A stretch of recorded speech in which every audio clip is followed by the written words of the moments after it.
Hello everyone, welcome to our YouTube channel ClearNet with Us in Commerce. Here are 10 expected MCQs on perception from Unit 6 Business Management and Human Resource Management.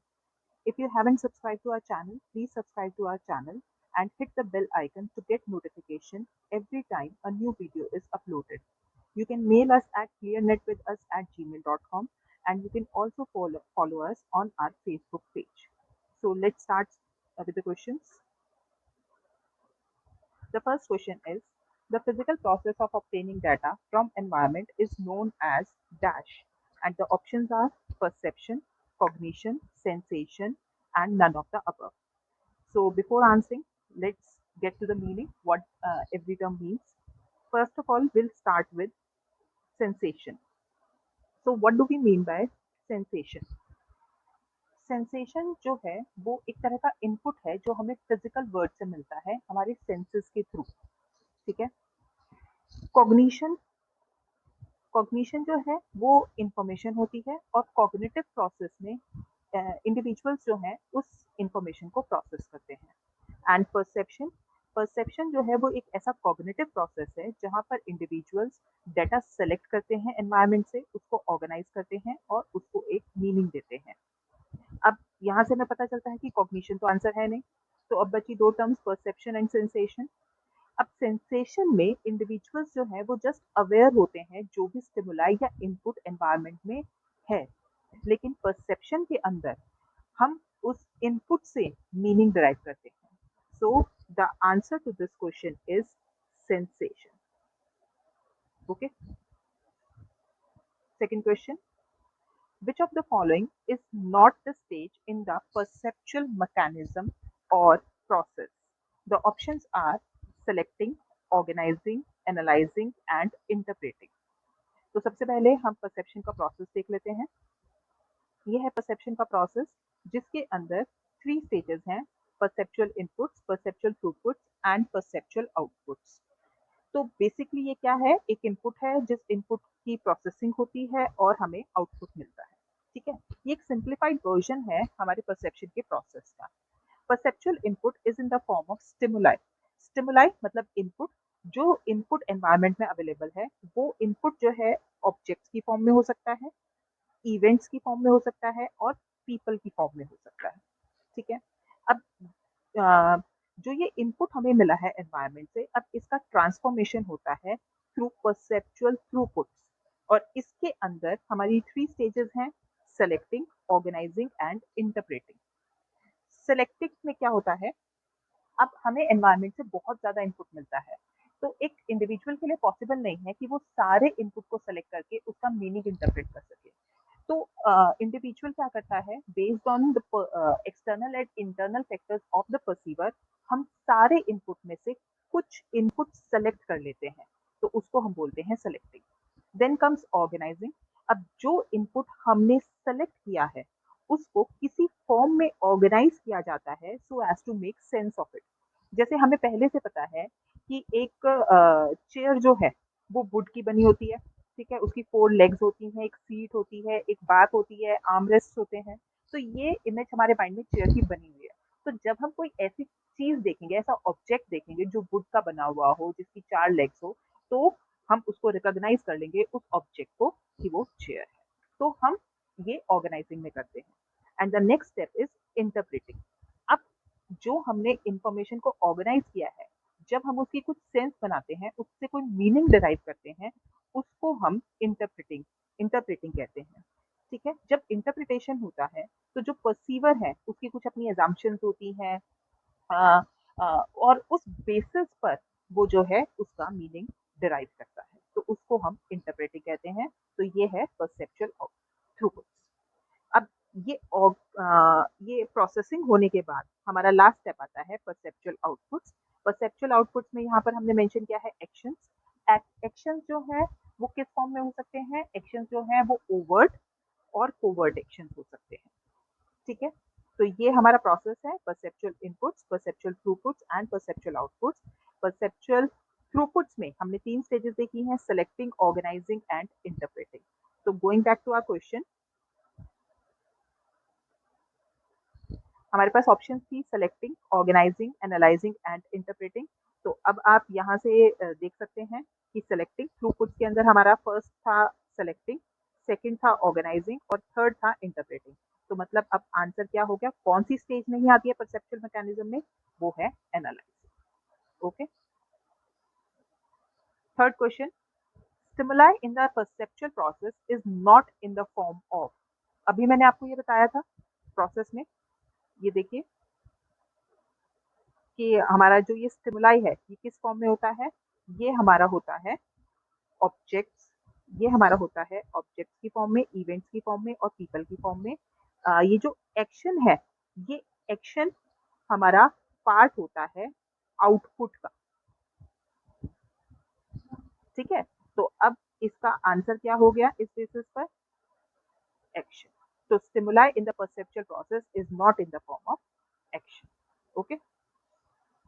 Next question. Figure ground, proximity, similarity, and closure are the principles of dash. The options are selection, organization, interpretation, and attention. ठीक है, पहले ये principles देखते हैं, ये principles क्या होते हैं।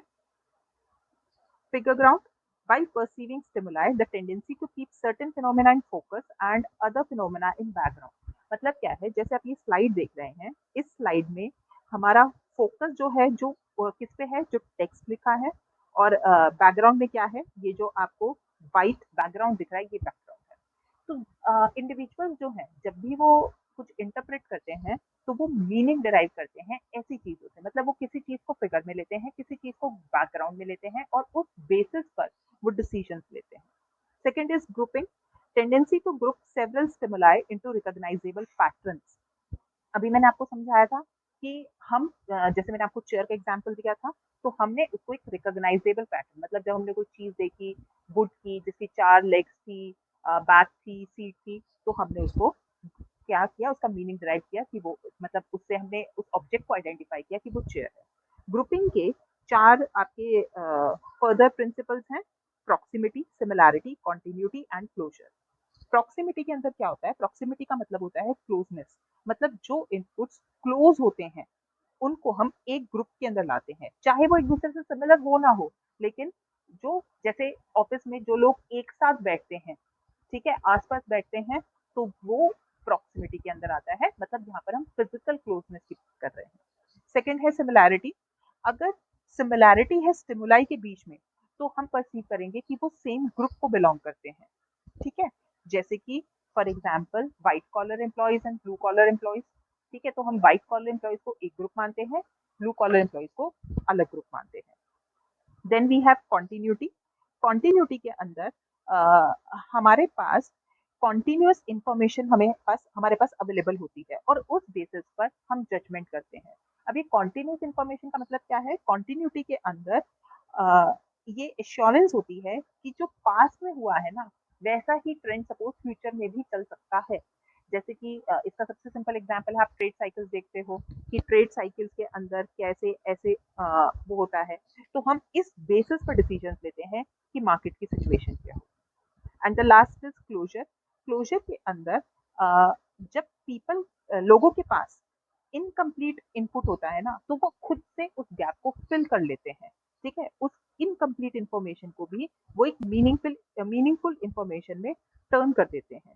जैसे कि फॉर एग्जाम्पल, अभी ये देखिए, ये मैंने एक फिगर ड्रॉ की है। अब ये फिगर कंप्लीट नहीं है, लेकिन अगर आपसे पूछा जाएगा तो आप बता सकते हो कि ये एक रेक्टेंगल है। तो हमने इस इनकम्प्लीट इंफॉर्मेशन को कंप्लीट कर दिया है अपने according.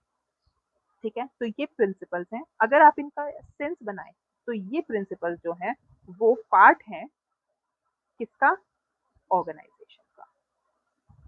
So the answer to this question will be organisation. Okay, fifth question is, the perceptual output in the form of opinion, belief, impression, and development of attitude is the form of which action? The options are overt actions, voluntary actions, and involuntary actions. So first of all, we'll see the meaning of these terms. पहले देखते हैं voluntary actions. Voluntary actions वो होते हैं जो हम अपनी मर्जी से करते हैं, तो ये आंसर नहीं होगा। इनवॉलंटरी एक्शंस होते हैं जो हम अपनी मर्जी से नहीं करते हैं, किसी प्रेशर में आके करते हैं। तो हमारे ओपिनियन, बिलीव्स, इंप्रेशन, इसका भी ये आंसर नहीं होगा। Coming to overt actions and covert actions. Overt actions या ओवर्ट बिहेवियर वो होता है विच इज इजीली ऑब्जर्वेबल, ठीक है, जिसको ऑब्जर्व किया जा सकता है। जैसे you are going on a trip to somewhere, तो वो ऑब्जर्वेबल है, ठीक है। आपके फेशियल एक्सप्रेशन, आपके बॉडीली गेस्चर्स, ये सब ऑब्जर्वेबल है, तो वो होता है हमारा ओवर्ट एक्शन। कोवर्ट एक्शन होते हैं जो इजीली ऑब्जर्वेबल नहीं होते हैं, ठीक है। जैसे कि हमारी ओपिनियंस हो गए, बिलीव्स, हमारा एटीट्यूड, ये सब इजीली ऑब्जर्वेबल नहीं है, ओपनली ऑब्जर्वेबल नहीं है।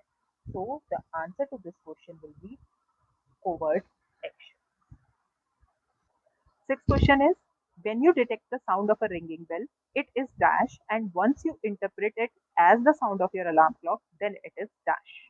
The options are perception and sensation and perception, attention and organizing, analyzing and responding. अब इन टर्म्स का अगर मीनिंग देखें तो सबसे पहले टर्म है आपकी परसेप्शन। परसेप्शन का मीनिंग होता है जब आप इनपुट लेते हो एनवायरनमेंट से, उसको ऑर्गेनाइज करके उसका कुछ मीनिंग ड्राइव करते हो, वो परसेप्शन है। सेंसेशन, जब आप सिर्फ और सिर्फ अवेयर हो रहे हो about the input in the environment, वो सेंसेशन है। अटेंशन, किसी चीज पर ध्यान देना। ऑर्गेनाइजिंग, जो आपने इनपुट एनवायरनमेंट से सेलेक्ट किया है, जब आप उसको रिकॉग्नाइजेबल पैटर्न्स में लेते हो तो वो ऑर्गेनाइजिंग है। एनालाइजिंग, जो आप किसी चीज को जब एनालाइज करते हो। और रिस्पॉन्डिंग, आप उस पर कोई रिस्पॉन्स देते हो। तो based on these option and the question, तो देखिए सबसे पहले अटेंशन एंड ऑर्गेनाइजिंग इसका आंसर नहीं है, एनालाइजिंग एंड रिस्पॉन्डिंग इसका आंसर नहीं है। क्वेश्चन में आपको कहा गया है सबसे पहले कि आपने डिटेक्ट किया sound of a ringing bell, ठीक है। तो आप सिर्फ अवेयर हुए हो एनवायरनमेंट में, किस चीज को लेकर आपने सुना कि एक बेल बजी, तो वो क्या होगा, वो होगा सेंसेशन। और जब आपने उसको इंटरप्रेट किया as the sound of perception, तो वो होगा आपका क्या, perception. So the correct answer to this question is sensation and perception. Next question. Seventh question is, dash is the process by which individuals select certain stimuli in the environment for attention instead of others.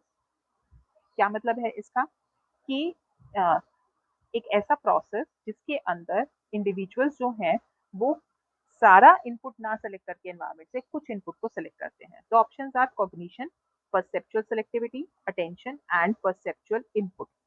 Cognition, अभी मैंने बताया था आपको, cognition जो है वो होती है हमारी इंफॉर्मेशन, ठीक है।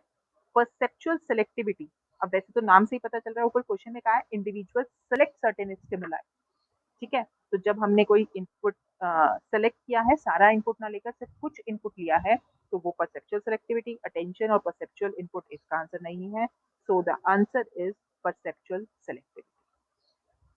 Next question.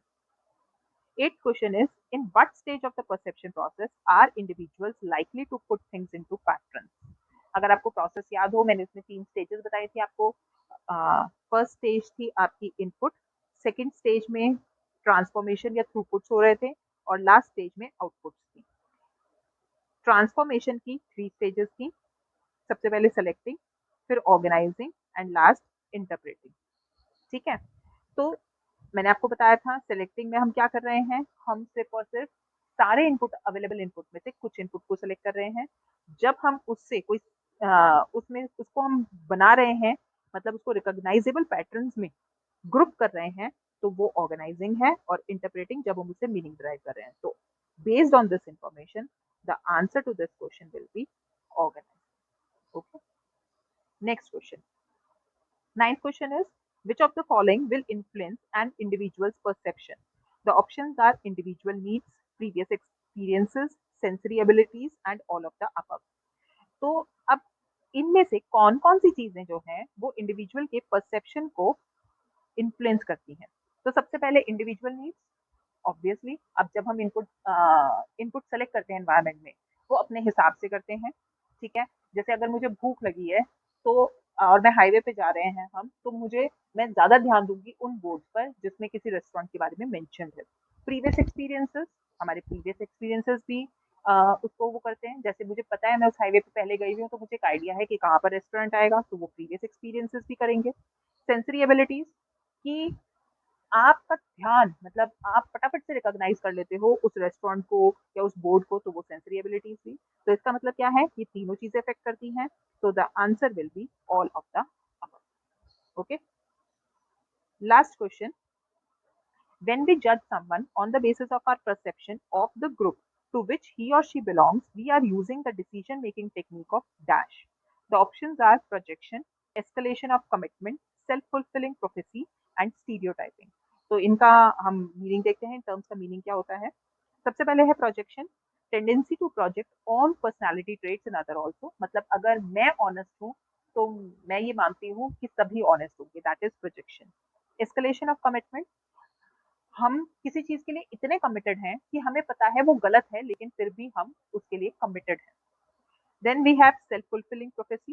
Self fulfilling prophecy क्या होता है कि जब हम किसी चीज में बिलीव करते हैं कि हम ये कर सकते हैं, तो हम उस बिलीव के बेसिस पर उसके लिए, आप कह सकते हो, इतनी मेहनत करते हैं या उसके लिए इतना काम करते हैं कि हाँ वो एक्चुअल में हो जाता है, तो उसको हम सेल्फ फुलफिलिंग प्रोफेसी कहते हैं। And the last is stereotyping.